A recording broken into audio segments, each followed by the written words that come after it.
Tayo ay natitipon sa ngalan ng Ama, ng Anak at ng Espiritu Santo. Amen. Ang pagpapala ng ating Panginoong Hesukristo, ang pag-ibig ng Diyos Ama, at ang pakikipagkaisa ng Espiritu Santo naway sumainyong lahat. At sumaiyo rin. Mga kapatid, mga kapanalig, ngayon pong araw na ito sa ating Lunes, na ikalawang araw nating linggo ng ating para sa apat na po or para sa ating Kwaresma, ay mapapakinggan ulit natin ang Ebanghelyo ni San Lucas na bahagi ng pangangaral ni Jesus sa Kapatagan or Sermon on the Mount. Sa plain.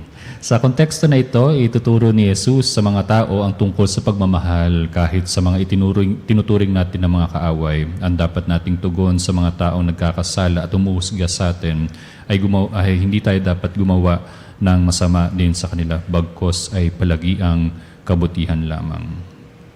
Mga kapatid, aminin muna natin ang ating mga kasalanan upang tayo maging karapat-dapat gumanap sa banal na pagdiriwang.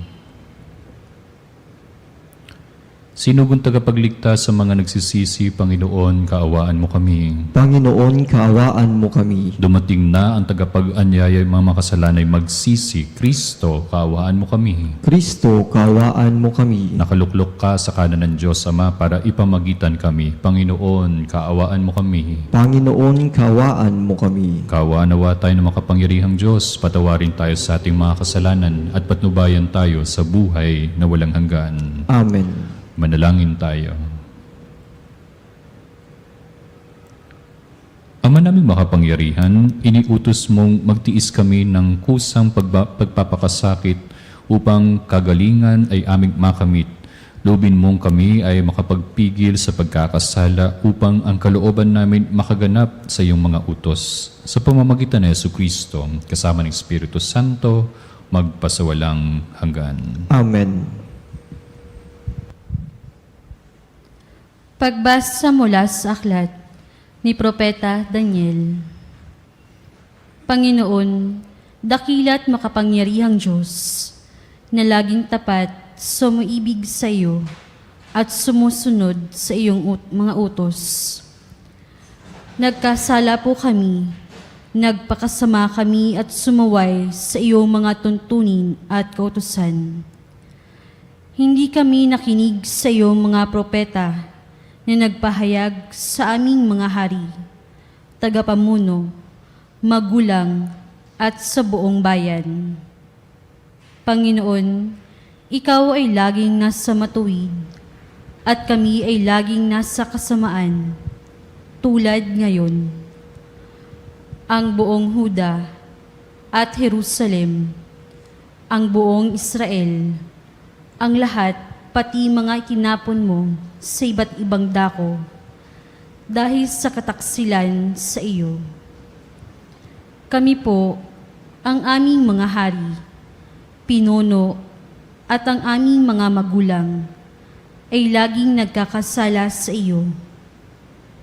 Ikaw, Panginoon, ay mahabagin at mapagpatawad sa kabila ng lagi naming pagsalansang at pagsuway sa mga utos na ibinigay mo sa amin na iyong mga alipin sa pamamagitan ng iyong mga propeta. Ang salita ng Diyos. Salamat sa Diyos.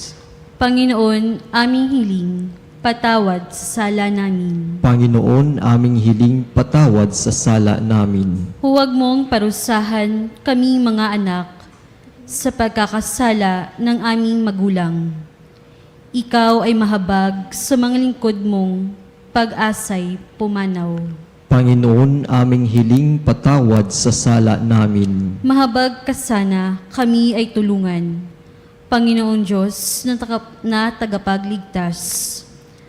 Dahil sa ngalan mo, kaming nagkasalay, patawaring ganap, at ang pagpupuri sa iyo ng madlay, hindi maglilikat. Panginoon, aming hiling, patawad sa sala namin. Iyong kahabagan ang mga bilanggong kanilang hinuli. Dinggin mo ang daing sa taglay mong lakas, iligtas mo silang takdang papatayin.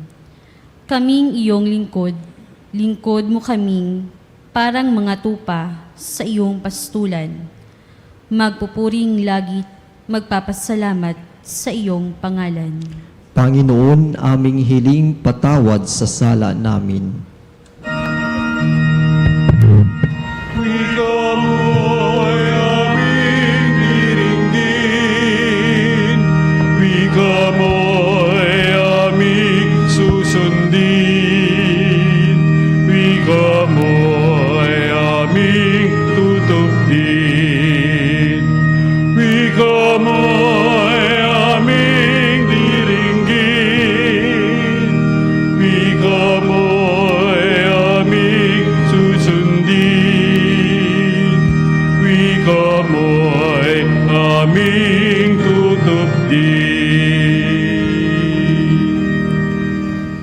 Sumainyo ang Panginoon. At sumaiyo rin. Ang pagpapahayag ng mabuting balita ng Panginoon ayon kay San Lucas. Papuri sa iyo, Panginoon. Noong panahong iyon, sinabi ni Jesus sa kanyang mga alagad, "Maging mahabagin kayo gaya ng inyong ama. Huwag kayong humatol at hindi kayo hahatulan ng Diyos. Huwag kayong magparusa at hindi kayo parurusahan ng Diyos. Magpatawad kayo sa inyong kapwa at patatawarin kayo ng Diyos. Magbigay kayo at bibigyan kayo ng Diyos. Hustong takal, siksik, liglig at umaapaw pa ang ibibigay sa inyo. Sapagkat ang takalang ginagamit ninyo sa iba ay siya ring gagamitin ng Diyos sa inyo." Mga kapatid, mga kapanalig, ang mabuting balita ng Panginoon. Pinupuri ka namin, Panginoong Heso Kristo. Maalala natin mga kapatid, mga kapanalig, sa halos huling linggo ng karaniwang panahon before we enter the 40 days or the Quaresma, the Lenten season, ito yung halos yung Sunday Gospel natin. No? So during that time, pinaalalahanan tayo in ordinary days ay yung puso natin ay magkaroon ng katulad ng ating Panginoong Diyos, mahabagin, no? So mercy, mayroong merciful or gano'n, mapagpatawad, no? At yun din ay compassionate tayo sa isa't isa. Ang Diyos po ay laging umaapaw ang habag para sa atin, no? So tayo rin naman ang kinahabagan ng Diyos ay dapat maging mahabagin din tayo sa kapwa. So kaya kung ano yung nais natin gawin din sa atin ng kapwa, ayun din dapat din ang gagawin natin sa kapwa natin. So this is also our expression ng ating pagmamahal sa ating Panginoong Diyos. Yung kung anong ginagawa din natin sa ating kapwa. So ang hamon sa atin ngayon, the challenge for us today, ay yung maging maawain, mahabagin tayo katulad ng ating Panginoong Diyos, no? Sa lahat ng bagay, sa lahat ng sitwasyon, no? So kasi minsan meron tayong kinaiinisan, meron tayong kinababadtripan, di ba? Yung mga ganyan. Pero kailangan mangunguna talaga yung ikakalma ang puso't isipan para maging mahabagin, para, di ba, pag ganun, pag yung nakikita mo nang naiirita ka, pero kapag nangiral yun, magiging magalitin na, no? Mapapanakit na tayo, magiging mapanakit na tayo sa ating kapwa, physically and also in terms of verbal, di ba? Mga ganyan. So, yung mapasakit or mapanakit na pananalita natin na ginagawa. Ito rin po, kung naalala ninyo po, mga kapanalig, ito yung tema po ng ating Santo Papa, no, ng Jubilee natin, no, last 2016, ay yung pagkakaroon ng habag ay katulad dapat ng sa ating Panginoong Diyos. No? So kaya mapapansin ninyo yung icon, yung picture during that time, ay yung mukha ng Ama at saka ng Batang Jesus, no, on that part na magkalapit sila doon sa picture na yon. Kaya wala tayong mapapala sa paghihiganti on the revenge o pagpapatol laban sa mga taong gumawa ng napakalaking kasalanan sa atin. Ito yung palaging nare-receive ko sa mga messages or even in calls, no, yung mga ganyan for counseling. Paano ba magpatawad? Kailan po ba ako magpapatawad, no? So parang ang hirap po magpatawad. Paano po ba yung mga ganyan, no? So laging yon ang binabanggit ng mga kaparian natin, no? So alalahanin ninyo na ang Diyos ay mahabagin, mapagpatawad. So tayo din dapat ay yun din ang gagawin natin. So yun, paano ba tayo magiging mahabagin katulad ng ating Panginoong Diyos? 3 puntos. The first one is iwasan natin yung paghatol sa ating kapwa. maging mapaghusga tayo sa kanila, no? So sabi ko nga, kung ano yung nais nating gawin sa atin ng kapwa natin, ay dapat yun din ang gagawin natin, yung kabutihan lamang. Hindi makatarungan na hatulan o husgahan natin ang ating kapwa dahil sa mga kasalanan, no, na nagawa nila, no? Past is past, no? Pwedeng magbago, there's a conversion. Kaya nga kahapon yung tema natin ay doon yung pagbabagong anyo. Dahil ang hamon sa atin ay yun din, no? So ganun din tayo. Yung pagtingin din natin ay dapat meron din tayong mata o puso na mahabagin at alam natin magbabago at magbabago sa kabutihan ang mga taong mga nakapaligid sa atin. Kahit sila pa yung mga nakasakit sa atin ng sobra-sobra, no? Ng mga nakasugat sa puso natin. Kaya sa katunayan, ang paghatol ay tanging nasa kamay lamang ng ating Panginoong Diyos, no? So in the time that na tayo ang haharap sa Kanya, ay siya lamang dapat ang tamang huhusga para sa atin. Siya lamang ang makatarungan na hukom na nakababatid ng buong katotohanan. Kasi at the back of it, no, hindi naman natin alam no? So kaya nga, ito medyo maganda ito, practice sa atin in this Lenten season that we should be slow on speaking or somehow pinagninilayan natin yung ating mga pananalita, ating pagsasalita, at yun din yung mga ipinopost natin because hindi natin mababawi yan. Although ma-delete natin yan, pero nakasakit na tayo ng ating kapwa, no? Kaya magninilay sa ating mga salita, sa ating mga pinopost. So samantalang tayong mga tao ay bulag sa maraming bagay, no? Kaya hindi natin nakikita, maraming mga hadlang, maraming hindi tayo alam, no? So only God, no? Ang Diyos lamang ang nakakaalam ng katotohanan ng ito. Kaya't walang dahilan upang tayo ay humusga, humatol sa ating kapwa. The second one, pangalawa, maging mapagpatawad tayo, no? So, sabi ko nga palagi, sa likod na ito, magagawa natin ito, sagot na to sa mga nagtatanong, mga nagme-message sa akin, tumatawag, no? Ay yung sa likod ng pag-uugali ng pagpapatawad ay yung pagkakaroon na mapagkumbabang puso, no? Hindi natin magagawa kapag nangiral ang galit, hindi natin magagawa ang pagpapatawad kapag tayo ay mapagmataas, no? At yun din inilalagay natin ang ibang tao doon sa standards natin, no? So higit nating namamalas ang habag ng Diyos sa mga pagkakataon na pinapatawad niya ang ating mga kasalanan, no? So ganun din tayo. Kapag tayo ay inuuna natin ang pagpapatawad, ay nangingiral sa atin ang paglingap, ang pagmamahal at pagmamalasakit natin sa ating kapwa, no? Kaya't kung tayo ay pinatawad ng Diyos, no, nararapat lamang tayo ay na maging mapagpatawad sa ating kapwa. At gayon din, no, dito ay nagiging bukas tayo na tanggapin talaga ng buong buo ang ating Panginoong Diyos. At gayon din tayo ay magiging karapat-dapat, magiging kalugod-lugod tayo sa mata ng Diyos. Pangatlo at panghuli, maging bukas palad tayo sa mga nangangailangan.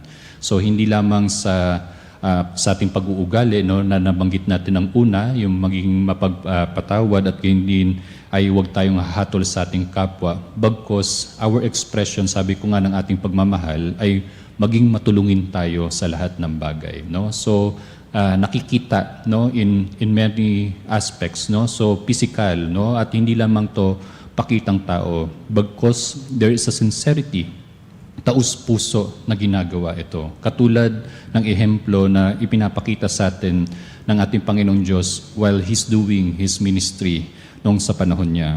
So ang pagbabahagi, no, ang pagbibigayan natin, no, pagiging generous natin, hindi lamang sa pera, hindi lamang sa mga material na bagay, bagkos katulad ng ating talento, ng ating kakayahan, ay yun yung ating sign ng ating pagiging generous, no, pagiging mapagbigay, mapagbahagi sa ating kapwa. So tanda po ito ng pagiging mapagmalasakit natin sa ating kapwa, no? So and this will be a true sign or symbol ng ating expression ng pagmamahal sa Diyos. Kaya kung tayo ay magiging mapagbigay sa ating mga kapatid, mga kapanalig na nangangailangan, no, mas lalo na yung mga salat sa buhay, ay napaparamdam din natin yung malasakit ng Diyos, no? Kaya nga minsan kapag may nagbibigay, no, so don't be offended na pag sinabi na thank you Lord, no? Si Lord ang pinapasalamatan, dapat naman talagang siya ang pasasalamatan, no? We are just only instruments, we are just only channels, no? Yung kanta, yung prayer ni Saint Francis, no?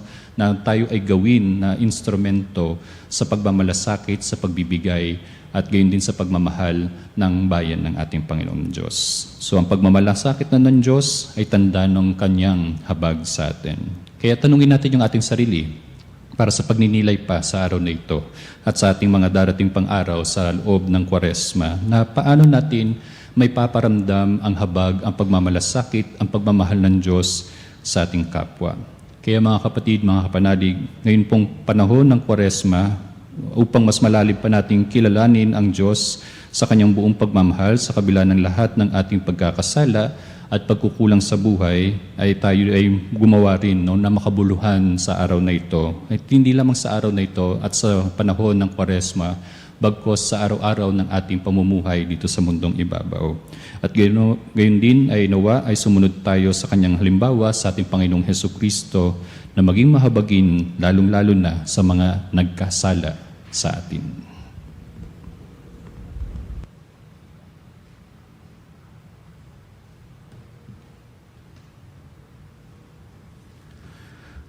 Manalangin tayo sa Diyos na mabait at mahabagin, nagpapagaling at nagpapatawad ng lahat ng ating kasalanan. Panginoong mahabagin, padaluyin mo ang iyong pag-ibig sa amin. Panginoong mahabagin, padaluyin mo ang iyong pag-ibig sa amin. Ang simbahan, naway magpatupad ng kanyang tungkuling magpagaling at magpatawad. Manalangin tayo sa Panginoon. Panginoong mahabagin, padaluyin mo ang iyong pag-ibig sa amin. Ang mga pinuno ng pamahalaan, naway magpakita ng kalinga at malasakit para sa mga dukha at api. Manalangin tayo sa Panginoon. Panginoon, mahabagin, padaluyin mo ang iyong pag-ibig sa amin. Atin nawang makita ang ating sariling mga pagkakamali at iwasang humusga sa mga pagkakamali ng iba. Manalangin tayo sa Panginoon. Panginoong mahabagin, padaluyin mo ang pag-ibig sa amin. Ang mga may sakit, mga nangungulila at may kapansanan, naway makatagpo ng lakas at kagalingan. Manalangin tayo sa Panginoon. Panginoong mahabagin, padaluyin mo ang iyong pag-ibig sa amin. Ang mga yumaong mga mahal natin sa buhay at mga kaibigan, naway makatagpo ng kapanatagan at kaligayahan. Manalangin tayo sa Panginoon. Panginoong mahabagin, padaluyin mo ang iyong pag-ibig sa amin. Itaas din natin ang mga kapatid natin, mga kapanalig natin, mga nangangailangan ng ating panalangin, pangangailangan ng ating pamayanan, ng ating komunidad, at ganun din sa ating mga natatanging kahilingan.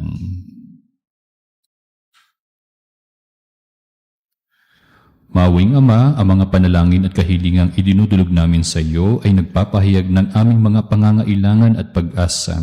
Hinihiling namin ang mga ito sa pamamagitan ni Kristong aming Panginoon. Amen. Kunin at tanggapin ang alay na ito, ang biyayang nagmula sa pagpapala mo. Tanda ng bawat puso, pagkat inibig mo, ngaya'y nananalig, nagmamahal sa'yo. Tinapay na nagmula sa butil ng trigo, pagkaing nagbibigay ng buhay mo. At alak na nagmula sa isang tangkay ng ubas, inuming nagbibigay lakas. Kunin at tanggapin ang alay na ito, mga biyayang nagmula sa pagpapala mo. Handa ng bawat puso, pagkat inibig mo, ngayon nananalig, nagmamahal sa'yo. Manalangin kayo mga kapatid upang paghahain natin ay kalugdan ng Diyos amang makapangyarihan. Tanggapin nawa ng Panginoon itong paghain sa iyong mga kamay, sa kapurihan niya at karangalan sa ating pakinabangan at sa buong sambayan niyang banal. Ama naming lumikha, paunlakan mo ang aming pakiusap na kami lumaya sa pagkakasangkot sa masama upang makapaghain kami ng paglilingkod sa pamamagitan ni Jesucristo kasama ng Espiritu Santo magpasawalang hanggan. Amen. Sumainyo ang Panginoon. At sumaiyo rin. Itaas sa Diyos ang inyong puso at diwa. Itinaas na namin sa Panginoon. Pasalamatan natin ang Panginoong ating Diyos. Marapat na siya ay pasalamatan. Ama naming makapangyarihan, tunay ngang marapat na ikaw ay aming pasalamatan. Sa pamamagitan ni Jesucristo na aming Panginoon, binibigyan mo kami ng bagong pagkakataon upang ganapin ang paghahanda ngayon para sa pagdiriwang ng muling pagkabuhay. Kaisa ng iyong anak na minamahal, aming inalalaan ang panahon, talino't yaman para ganapin ang iyong kalooban na ang kapwa-tao ay lubos na damayan.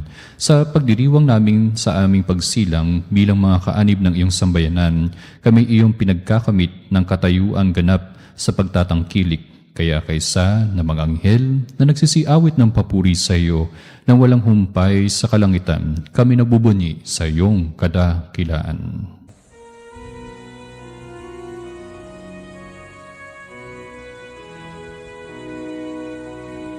Santo, Santo, Santo, Panginoong Diyos ng mga hukbo, napupuno ang langit at lupa ng kadakilan mo.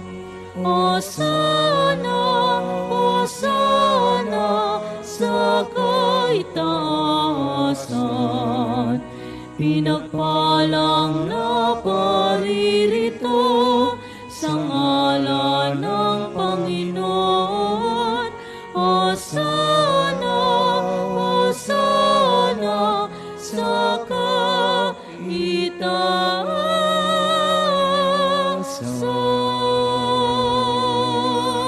Ama naming banal, ikaw ang bukal ng tanang kabanalan, kaya't sa pamamagitan ng iyong Espiritu, gawin mong banal ang mga kaloob na ito upang para sa amin maging katawan at dugo ng aming Panginoong Heso Kristo. Bago niya pinagtiis ang kusang loob na maging handog, hinawakan niyang tinapay, pinasalamatan kanya, pinaghati-hati niya yon, inabot sa kanyang mga alagad at sinabi, "Tanggapin ninyo lahat ito at kanin, ito ang aking katawan na ihahandog para sa inyo."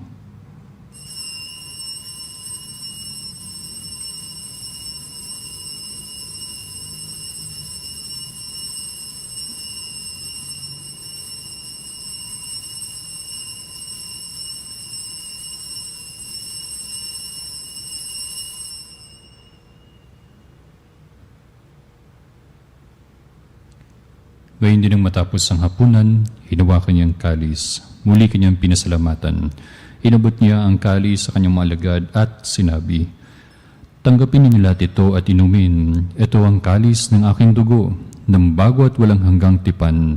Ang aking dugo na ibubuhos para sa inyo at para sa lahat sa ikapagpapatawad ng mga kasalanan. Gawin ninyo ito sa pag-alaala sa akin."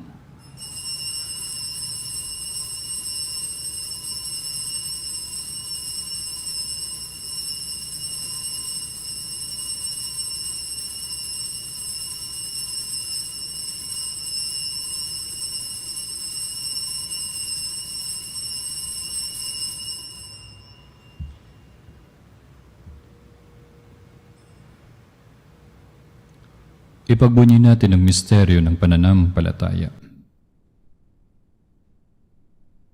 Si Kristo'y namatay, si Kristo'y nabuhay, si Kristo'y babalik sa wakas ng panahon. Ama, ginagawa namin ngayon ang pag-alala sa pagkamatay at muling pagkabuhay ng iyong anak. Kaya tinaalay namin sa iyo ang tinapay na nabibigay buhay at ang kalis na nagkakalob ng kaligtasan. Kami nagpapasalamat dahil kami iyong minarapat na tumayo sa harap mo para maglingkod sa iyo. Isinasamo namin kami magsalo-salo sa katawan at dugo ni Kristo ay mabuklod sa pagkakaisa sa pamamagitan ng Espiritu Santo. Ama, lingapin mo yung simbahang laganap sa buong daigdig. Puspusin mo kami sa iyong pag-ibig kay San Santo Papa, ni Elias na aming obispo, ng Tanang Kaparian, mga reliyoso at reliyosa at ang aming lingkod simbahan. Alalahanin mo rin ang mga kapatid naming nahimlay na may pag-asang sila'y muling mabubuhay. Gayun din ang lahat ng mga pumanaw. Kaawaan mo't sila't patuloyin sa iyong kaliwanagan. Kaawaan mo't pangidapatin kaming lahat na makasalo sa iyong buhay na walang wakas. Kaisa ng mahal na Bering Maria, Nanan ng Diyos, ang Nuestra Señora Veritas. Kaisa ng kanyang kabiyak ng puso na si San Jose. Kaisa ng mga apostol ni San Pedro Calungsod, San Lorenzo Ruiz at lahat ng mga banal na namuhay dito sa daigdig ng kalugod-lugod sa iyo. May pagdiwang nawa namin ang pagpupuri sa ikararangal mo sa pamamagitan ng iyong anak na aming Panginoong Heso Kristo. Sa pamamagitan ni Kristo, kasama niya at sa Kanya, ang lahat ng parangal at papuri ay sa iyo, Diyos amang makapangyarihan, kasama ng Espiritu Santo, magpasawalang hanggan. Amen, amen, amen.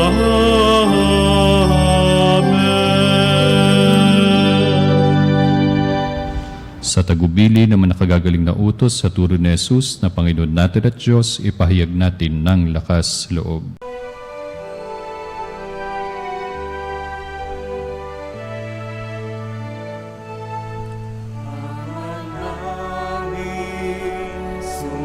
Sumasalangit ka, sambahin ang ngalan mo. Mapasa amin ang kaharian mo, sundin ang loob mo.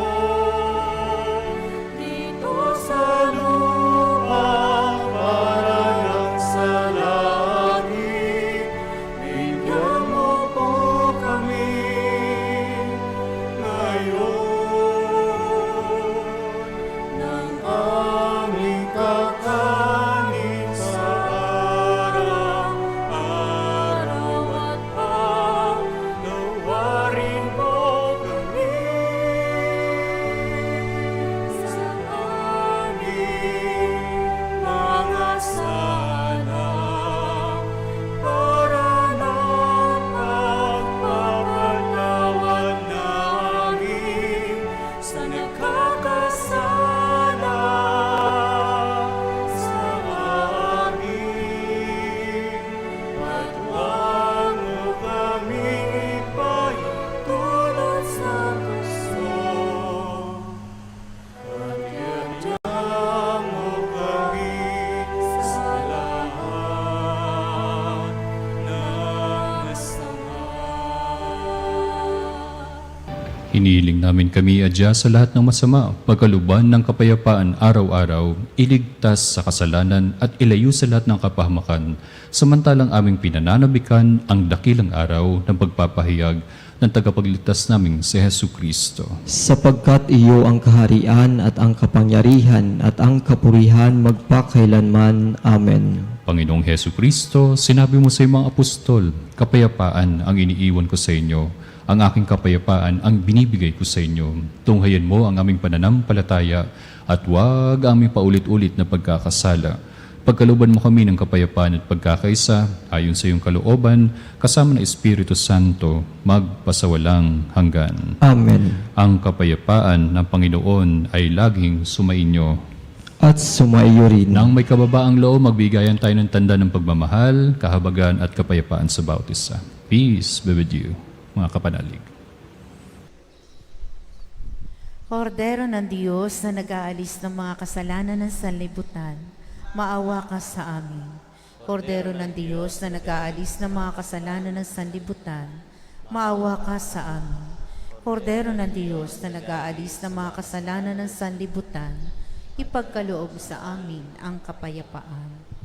Mga kapatid, mga kapanalig, ito ang pusong mahabagin at mapagmalasakit ng ating Panginoong Heso Kristo.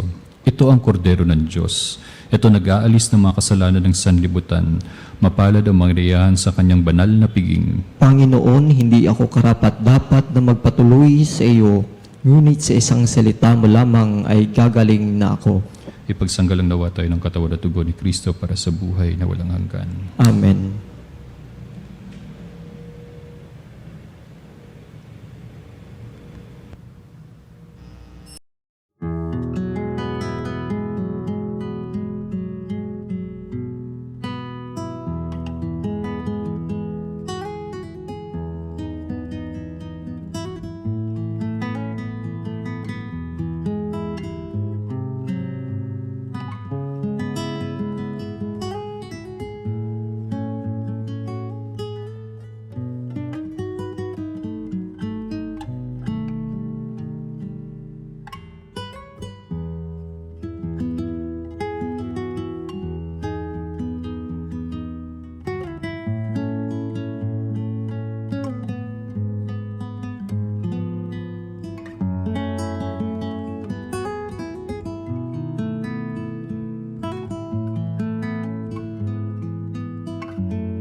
Angin tayo.